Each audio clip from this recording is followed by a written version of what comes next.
नमस्कार दोस्तों, हमारी आज की इस कहानी का नाम है अन्याय। बहू, तुम्हारा दिमाग ठीक तो है। तुम कहना क्या चाहती हो? तुम्हारी ननद को तीज नहीं जाएगी? नहीं माँ जी, हमारा बजट नहीं बनता। हमारे भी खर्चे हैं, घर के खर्चे हैं, बच्चे की पढ़ाई लिखाई के खर्चे हैं, ऊपर से पापा जी के दवाइयों के खर्चे अलग से हैं। उसमें ये तीज का सिंघारा ये सब नहीं हो पाएगा। और वैसे भी आपने ही तो कहा था ना कि एक समय के बाद सब कुछ बंद हो जाता है। तो अब ऐसा ही समझिए, आपकी बेटियों का तीज आज से बंद हो गया। हमसे नहीं हो पाएगा, हमारे ही बच्चे हैं, हमें उनको भी देखना है। बहू की दो टूक सुनकर आंखों में आंसू लिए कमला जी अपने पति विनोद जी के पास जाती है। विनोद जी बेचारे ऐसे ही 6 महीने से बेड पे पड़े हुए थे। जब विनोद जी कमला जी को रोते हुए देखे तो बोले, क्या हुआ कमला, तुम क्यों रो रही हो? तो क्या करूं, किस्मत पे रो रही हूँ। आज बहू ने ऐसा पलट कर जवाब दिया जिसका मुझे विश्वास ही नहीं हो रहा है। बहू की इतनी हिम्मत को पलट कर मुझे जवाब देने लगी। आने दो शाम को मेरे बेटे को, अच्छे से खबर दिलाती हूँ मैं। कहते हुए कमला जी खुद को थोड़ी सी तसल्ली दी। शाम को जैसे ही राघव घर आता है, राघव को देखते ही कमला जी रोना सा मुंह लेकर, बेटा पता है तुम्हें आज अंजलि ने क्या कहा? क्या कहा महा? यही कहा कि बेटा आज के बाद तुम्हारी बहनों का तीज नहीं जाएगी। आज के बाद उनका तीज, उनका सगुन सब कुछ बंद। कहते हुए कमला जी रोने लगी।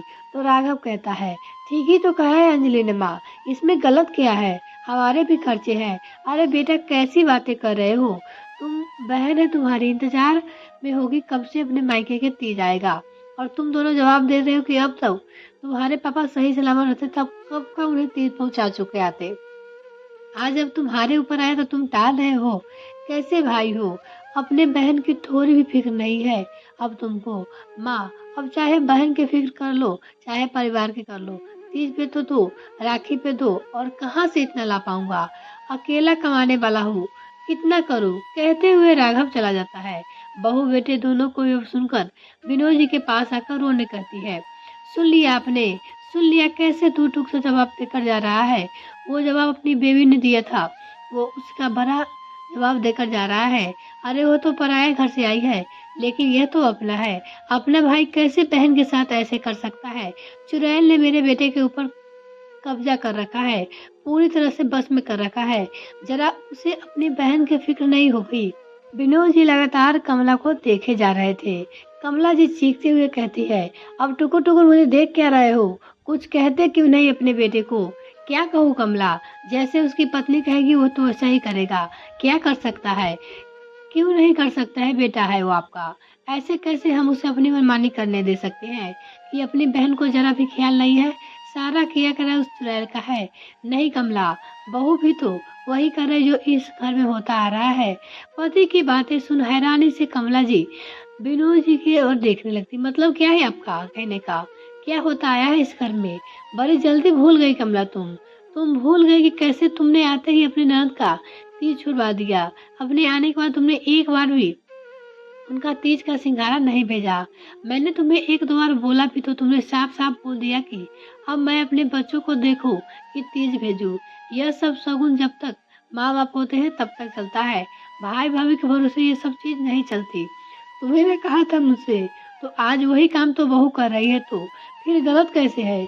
अरे तो आपके माँ बाप नहीं थे, सब कुछ हमारे ऊपर था, लेकिन अभी तो हम दोनों हैं ना कमला। हम दोनों का रहना न रहना बराबर है, क्या फर्क पड़ता है? दिन भर बेड पर पड़े पड़े महंगी महंगी दवाइयाँ खा रहा हूँ, फल खाता हूँ, दूध पीता हूँ। किसके पैसे से? बेटे के पैसे से ना।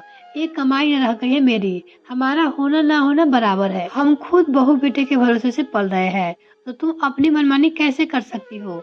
और रही बात बहू की, तो जब तुम अपनी नजरों में गलत नहीं थी तो बहू भी गलत नहीं हो सकती, क्योंकि आज वही सब कुछ दोहराया जा रहा है जो 50 साल पहले इस घर में हुआ था। इसलिए तुम्हें बुरा नहीं लगना चाहिए। और जितना बुरा तुम्हें अपनी बेटियों के लिए लग रहा है, उतना ही तकलीफ तो मेरी बहन को भी हुई थी ना। तब तो तुमने मेरी बहन को बिल्कुल छोड़ दिया था ना। तो फिर आज अपनी बेटियों के लिए इतना चिंता क्यों कर रही हो? रहने दो, बेटे ने जैसा देखा वैसा ही करेगा। पति की बातें सुन कमला जी चुप हो जाती है।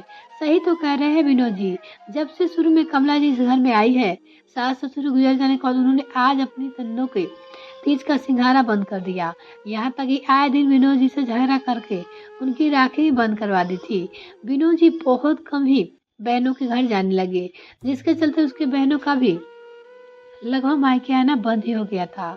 तो अब जब वही सब कुछ बहू कर रही है तो कमला जी को इतनी तकलीफ क्यों हो रही है? क्योंकि आज बात उनकी ननद की नहीं, उनकी बिटिया की है। कमला जी को अपने किए पे पछतावा होने लगा था। उन्हें लगा कि उनकी करनी का फल है, उनकी बेटियों को मिल रहा है।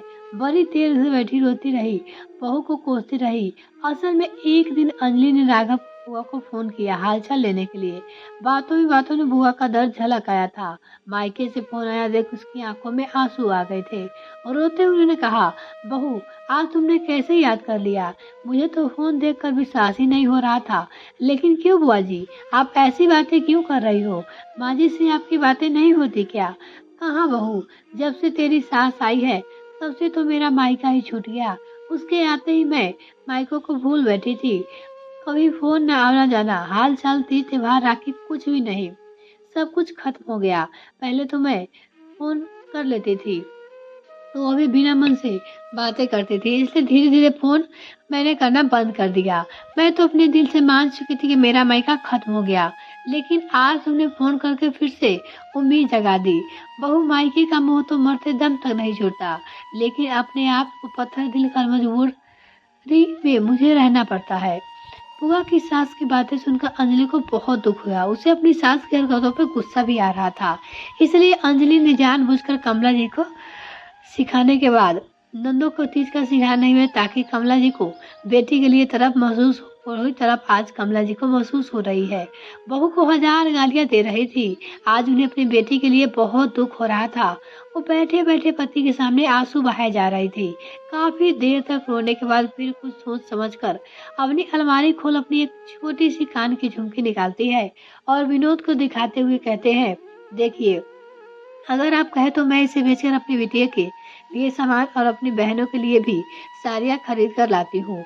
देर से ही सही, कम से कम अब तो मुझे अपनी गलती का एहसास हो गया, तो मैं इस बार बेटी के साथ साथ नंदों को भी तीज भेज देती हूँ। कमला जी की बातें सुन मुस्कुराने लगे थे विनोद जी। कमला जी तुरंत ही मार्केट निकल जाती है। बेटी के साथ साथ नंदों के लिए अच्छी साड़ी लेकर आती है। साड़ियाँ देख बहू भी आ जाती है और कहती है, माँ जी इतनी सारी साड़ियाँ कहाँ से लेकर आई हो आप? देख बहू, ये ना तुम्हारे पैसे का है ना तुम्हारे पति के पैसे का है, ये सब मेरे पैसे का है, इसलिए तुम्हें डरने की जरूरत नहीं है। मैं अपनी बेटी और नंदों को खुद देख सकती हूँ, तुम्हें तकलीफ उठाने की जरूरत नहीं है। तुम अपना परिवार संभालो। इतना सुनते ही विनोद जी हंसते हुए कहते हैं, राघव ले जा भाई, तेरी माँ ने सारा सामान ला दिया है, ले जा अपनी बुआ और बहनों को पहुंचाया जा। जैसे ही राघव सामान उठाने लगा तो कमला जी उसे मना कर देती है, नहीं बेटा रहने दे, मैं खुद व्यवस्था कर लूंगी और अपनी नंदों के पास सामान तो खुद ही लेकर जाऊंगी। मुझे अपने किए पे माफी तो मांगनी है, तुम रहने दो, तुम लोग अपना घर देखो। इतना सुनते ही विनोद जी, राघव और अंजलि तीनों ही हंसने लगते हैं। तो विनोद जी कहते हैं, अरे भाग्यवान, बस करो, अब रहने दो, अब आगे का सारा काम बेटा संभाल लेगा, नहीं तो मैं खुद करूंगी। जब मैं अपने गहने बेचकर सामान ला सकती हूँ तो मैं सामान पहुंचा भी सकती हूँ। तभी अंजलि आगे बढ़ते हुए कमला जी के हाथ पे उसकी झुमकी रखते हुए कहती है, माँ जी ये रही आपकी अमानत, और ये सब नाटक बस आपको सही रास्ते पर लाने के लिए हो रहा था, क्योंकि आज आपको दीदी की तकलीफ समझ में आई थी। वैसे ही तकलीफ बुआ जी को भी हो रही थी जब आपने उन्हें छोड़ दिया था। कुछ दिन पहले ही मैंने जब बुआ जी को फोन किया, वो बहुत ही रो रही थी। माँ मायका ऐसी चीजें होती है कि मरते दम तक उसका मोह खत्म नहीं होता। आपके एक फोन पे बुआ जी अपने सारे गिले शिकवा भूल जाएगी। आपके एक बुलावे पे खुद दौड़ी आएगी।